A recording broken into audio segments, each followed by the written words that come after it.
उपदेश। क्रोध करने वाला खुद भी जलता है और दूसरों को भी जलाता है। 5 वर्ष पहले बुद्ध अपने शिष्यों को दे रहे थे। उपदेश। तभी एक व्यक्ति को बुद्ध की बातें अच्छी नहीं लगी। वह उठा और बुद्ध का अपमान कर दिया। बुरी बातों को बार बार याद करने से हमारी परेशानियां बढ़ती हैं, मन अशांत होता है। इसीलिए दुख देने वाली बातों को भूलकर आगे बढ़ना चाहिए। इस संबंध में गौतम बुद्ध का एक प्रसंग प्रचलित है। गौतम बुद्ध अलग अलग क्षेत्रों में भ्रमण करते और अपने शिष्यों को उपदेश देते थे। एक गांव में वे उपदेश दे रहे थे।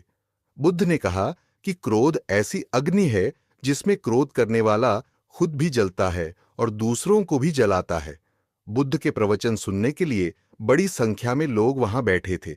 उन लोगों में बहुत गुस्से वाला एक व्यक्ति भी बैठा हुआ था। उसे ये बातें पसंद नहीं आई। वह अचानक उठा और बोलने लगा कि बुद्ध, तुम पाखंडी हो। बड़ी बड़ी बातें करना ही तुम्हारा काम है। तुम लोगों को भ्रमित कर रहे हो। तुम्हारी ये बातें आज कोई मायने नहीं रखती हैं।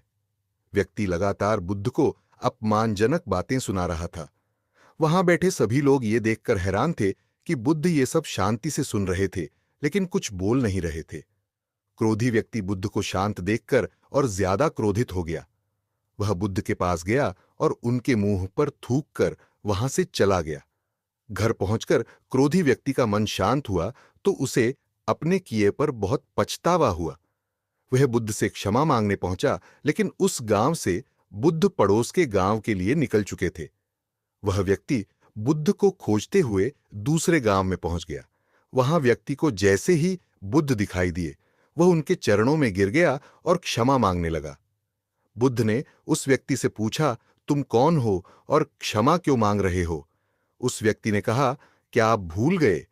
मैंने कल आपके साथ बुरा व्यवहार किया था, आपका अपमान किया था।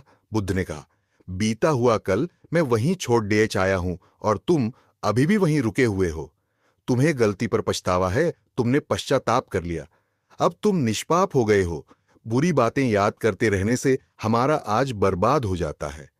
इस आदत की वजह से भविष्य भी बिगड़ सकता है। इसीलिए बीते हुए कल की बातों को भूलकर आगे बढ़ना चाहिए।